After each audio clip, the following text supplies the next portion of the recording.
Hello' student, আজিৰ এই ভিডিঅ'ত মই তোমালোকক তৃতীয় শ্ৰেণীৰ অংকুৰণ কিতাপৰ 9 নম্বৰ পাঠ সাহসী ছোৱালীজনী এই পাঠটো ভালদৰে পঢ়াই বুজাই দিম। তোমালোকে মনোযোগ দি ভিডিঅ'টো চাবা, ঠিক আছে? আৰু যদি মোৰ এই চেনেলটো ছাবস্ক্ৰাইব কৰা নাই তেনেহ'লে ছাবস্ক্ৰাইব এটা কৰি ল'বা দেই। আহা তেনে এই পাঠটো পঢ়োঁ। 9 নম্বৰ পাঠ সাহসী ছোৱালীজনী। বন্দে মাতৰম, বন্দে মাতৰম ধ্বনি দি শোভাযাত্ৰা কৰি দলটো গহপুৰ থানা অভিমুখে আগবাঢ়ি গ'ল। সন্মুখত এজনী কোমল বয়সীয়া ছোৱালী, ছোৱালীজনীৰ হাতত পতাকা। উদাত্ত কণ্ঠেৰে তাই স্বদেশ প্ৰেমৰ গীত জুৰিলে। ডেকা গাভৰুৰ দল, বীৰ বীৰাংগনাৰ দল, নতুন তেজেৰে ৰাঙলী ৰূপহী কৰহী ধৰণী তল, খোজৰ ভৰত কপক ধৰণী, তৰুণ চকুত জলক অগণি, শত সহস্ৰ মৃত্যু নেওচি বল আগুৱাই বল।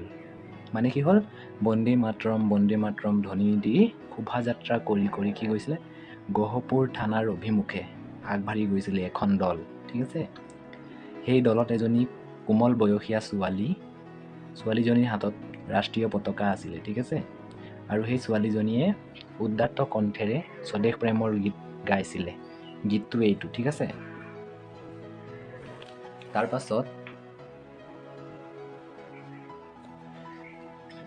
পাছত গীত গাই দলটো থানাৰ সন্মুখত পালেগৈ।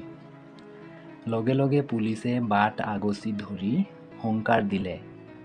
যেতিয়া ইহঁতে মানে প্ৰচেছন কৰি গৈছিলে দলটোৱে, তেতিয়া গহপুৰ থানাত পালেগৈ ওচৰত। মানে তো থানাৰ পুলিচে কি কৰিলে, আগচি ধৰি হুংকাৰ দিলে, সাৱধান আৰু আগ নাভাৰিবা, এখোজ আগবাঢ়িলেই গুলি কৰিম।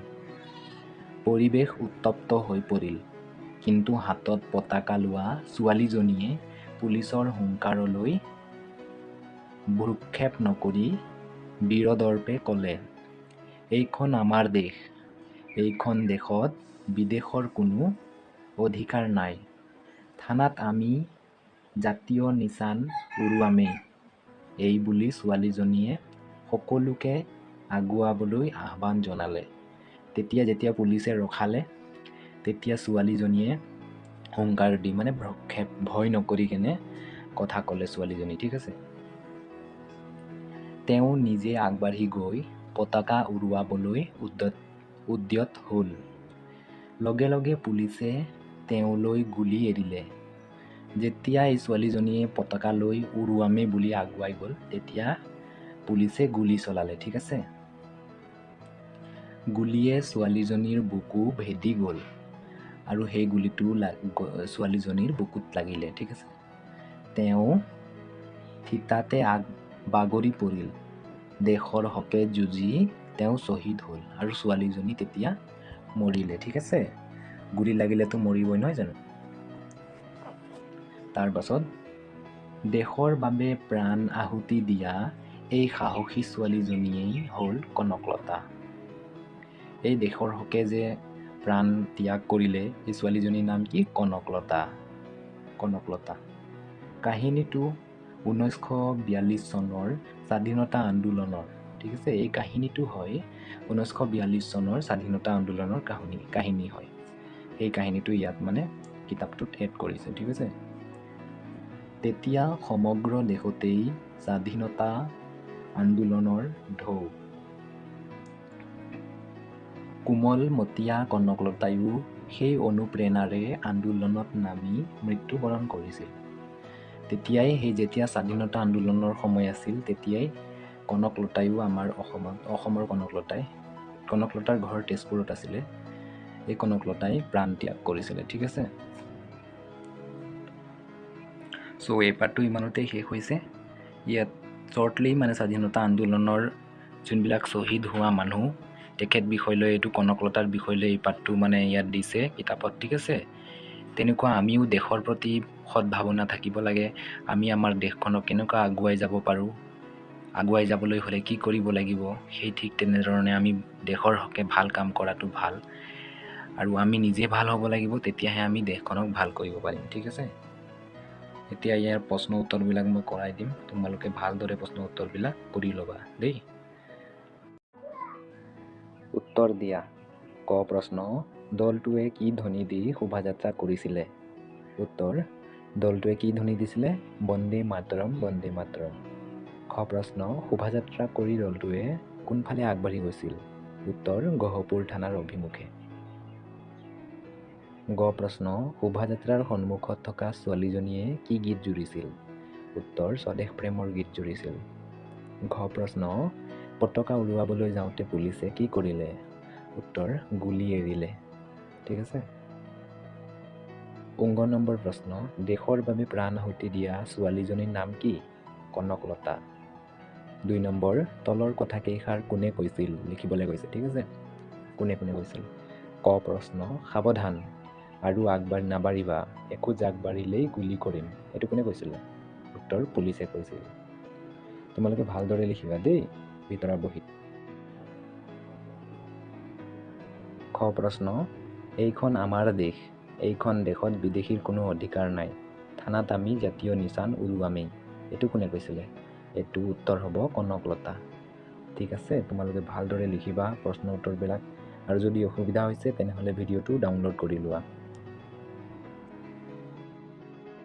নেক্সট কুৱেশ্যন, দলত আলোচনা কৰি তলৰ শব্দবোৰৰ অৰ্থ লিখা। মানে তলৰ শব্দবিলাক দিয়া আছে, এই শব্দবিলাকৰ অৰ্থ লিখিবলৈ কৈছে। ঠিক আছে।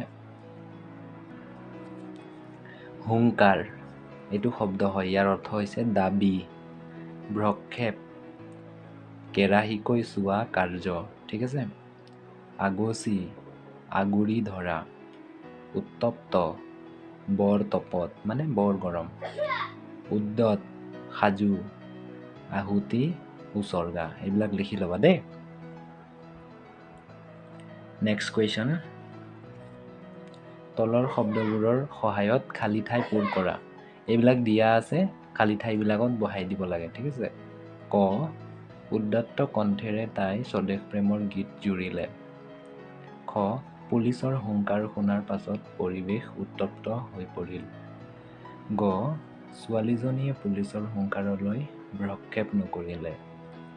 ঘ প্ৰশ্ন, থানাত আমি জাতীয় নিচান উৰুৱামেই। ঠিক আছে, ইয়াত উদাত্ত হ'ব, ইয়াত উত্তপ্ত, ইয়াত ভ্ৰক্ষেপ, ইয়াত নিচান, মানে ইয়াত দিয়া আছে, এইবিলাক বহাব লাগে মানে। ঠিক আছে, লিখি ল'বা। নেক্সট কুৱেশ্যন, এইটো পাৰ্টতো নাই। জাতীয় পতাকাখন আঁকা, ইয়াৰ বিষয়ে কেইটামান বাক্য লিখিবলৈ কৈছে। ইয়াত জাতীয় পতাকাটো ভালকৈ আঁকিবা, আৰু ইয়াত কেইটামান বাক্য লিখিব কৈছে। মই 2টা বাক্য লিখি দিছোঁ। ঠিক আছে। 1 নম্বৰ, জাতীয় পতাকা আমাৰ প্ৰতীক চিহ্ন। 2 নম্বৰ, জাতীয় পতাকাৰ ৰং 3টা। বাকীবিলাক লিখিবা দেই। Next question,